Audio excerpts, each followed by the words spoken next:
il a appris à coder la nuit et a commencé à créer Instagram, histoire de Instagram.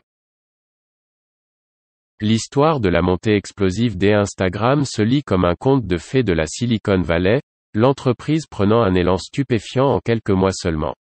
L'application de médias sociaux de partage de photos et de vidéos n'a pris que 8 semaines pour que les ingénieurs logiciels se développent avant d'être lancés sur le système d'exploitation mobile d'Apple en octobre 2010.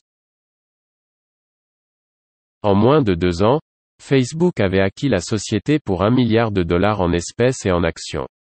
Mais comme toutes les bonnes histoires, le processus a impliqué de nombreux rebondissements, des échecs et des succès, des conflits et des synergies, et une dose de hasard. En 2009, Kevin Systrom, un diplômé de l'université de Stanford âgé de 27 ans, travaillait chez Next Stop, une start-up de recommandation de voyage.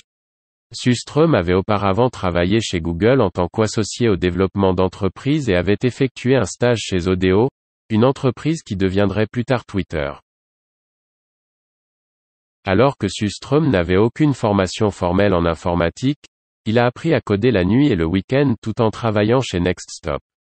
Il a finalement construit un prototype d'application web appelé BurBN, inspiré par son goût pour les whiskies et les bourbons raffinés.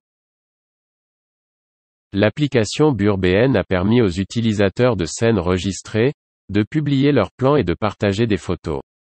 Bien qu'à l'époque, les applications d'enregistrement basées sur la localisation soient très populaires, la fonction de partage de photos de BurBN était tout à fait unique. Un tournant crucial est survenu en mars 2010 lorsque Systrom a assisté à une soirée pour Hunch, une start-up basée dans la Silicon Valley. Lors de la fête, Systrom a rencontré 2 investisseurs en capital risque de Baseline Ventures et Andreessen Horowitz. Après leur avoir montré le prototype de son application, ils ont décidé de se rencontrer autour d'un café pour en discuter davantage. Après leur première rencontre, Systrom a décidé de quitter son emploi et de se concentrer sur BurBN. En 2 semaines, il avait levé $500 000 en financement de démarrage auprès de Baseline Ventures et d'Andreessen Horowitz pour développer davantage son entreprise.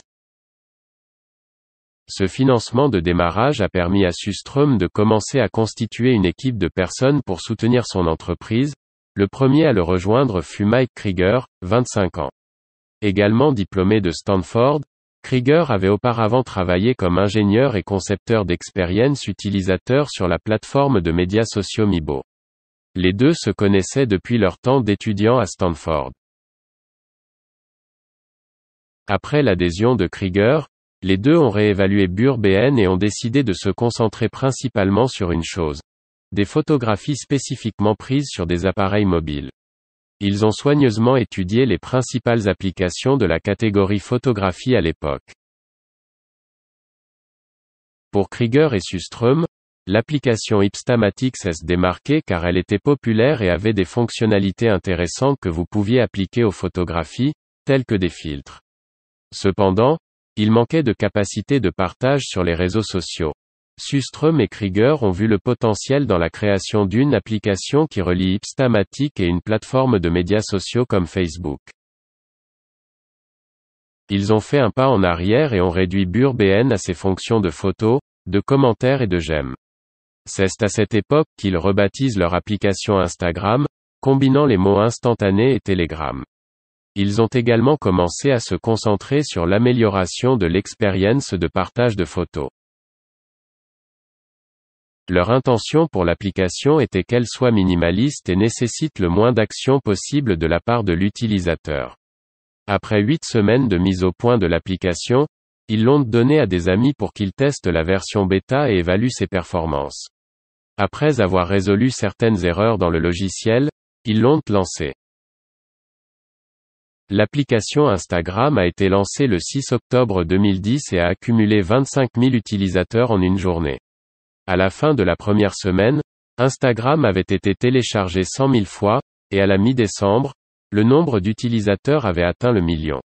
Le moment de la sortie de l'application a fini par être fortuit car l'iPhone 4, doté d'un appareil photo amélioré, avait été lancé quelques mois plus tôt, en juin 2010.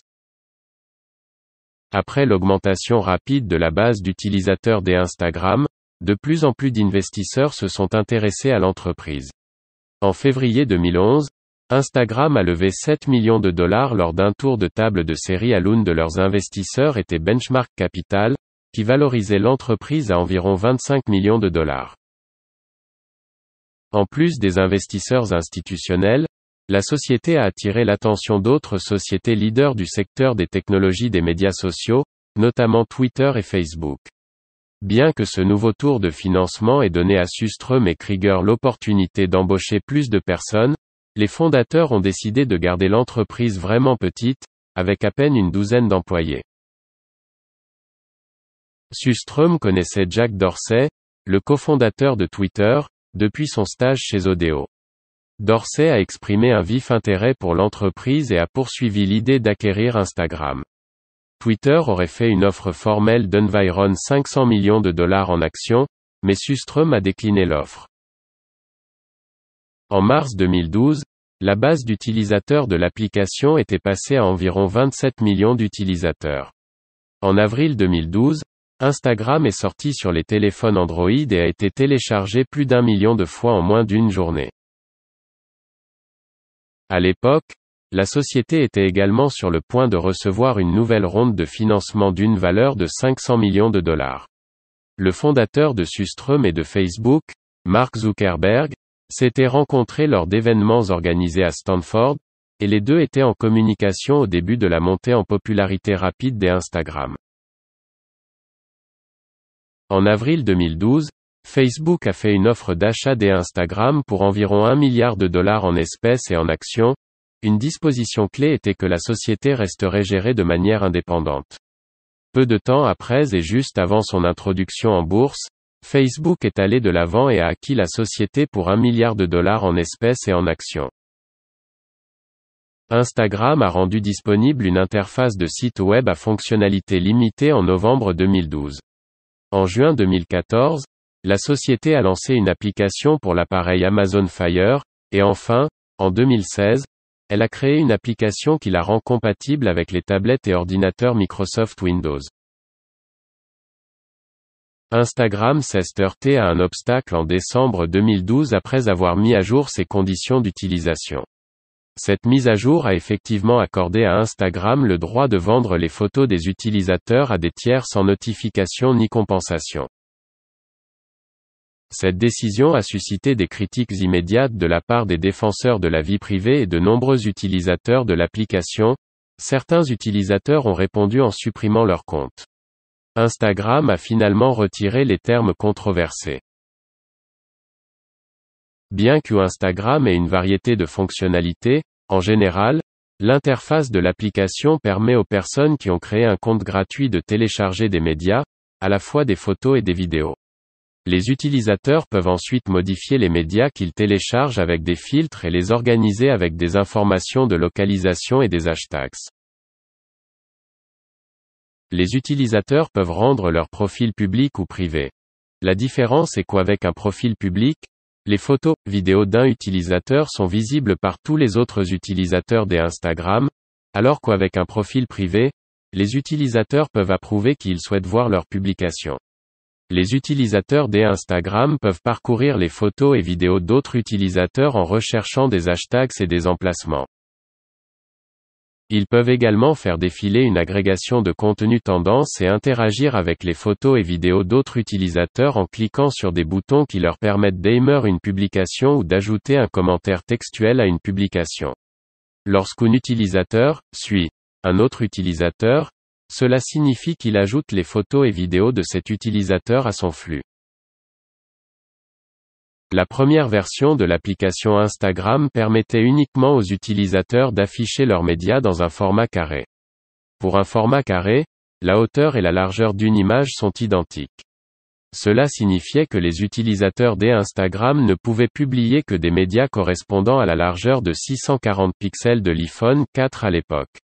En 2015, cette fonctionnalité a changé et les utilisateurs ont pu télécharger des médias plus volumineux. Depuis son lancement, Instagram a également ajouté une fonction de messagerie et la possibilité pour les utilisateurs d'inclure plusieurs images ou vidéos dans le même message. Actuellement, l'une des fonctionnalités les plus populaires de l'application s'appelle Instagram Stories. Avec cette fonctionnalité, les utilisateurs peuvent publier des photos et des vidéos dans un flux de contenu distinct au sein de l'application. Ces types de publications sont visibles par les autres utilisateurs pendant 24 heures après l'heure de la publication d'origine. Selon Instagram, 500 millions de personnes ont utilisé les stories Instagram chaque jour en 2020. Alors que la croissance des utilisateurs a continué d'augmenter depuis l'acquisition de Meta, Instagram a apporté un nombre relativement faible de modifications à l'application, saine tenant à son expérience utilisateur simple et intuitive et à l'axe mis sur les capacités de partage de photos et de vidéos. Malgré le prix élevé de son acquisition, la société semble avoir été un investissement judicieux de la part de Meta. En 2019, la société d'études de marché eMarketer a prédit que Instagram atteindrait 117,2 millions d'utilisateurs d'ici 2021. En 2018, Instagram était la deuxième application gratuite la plus téléchargée sur l'App Store d'Apple. En 2019, 1 milliard de personnes utilisaient Instagram chaque mois. Et ce n'est certainement pas la fin. La vérité est que l'histoire d'Instagram ne fait que commencer. Ce n'est certainement pas juste une mode. C'est une application pour les âges, et vous ne pouvez qu'être heureux d'être devenu témoin de son succès. Alors, n'avez-vous pas trouvé l'histoire d'Instagram inspirante? Si vous avez quelque chose à ajouter à cette ligne historique ou si vous avez des questions ou quoi que ce soit, veuillez commenter ci-dessous pour me contacter.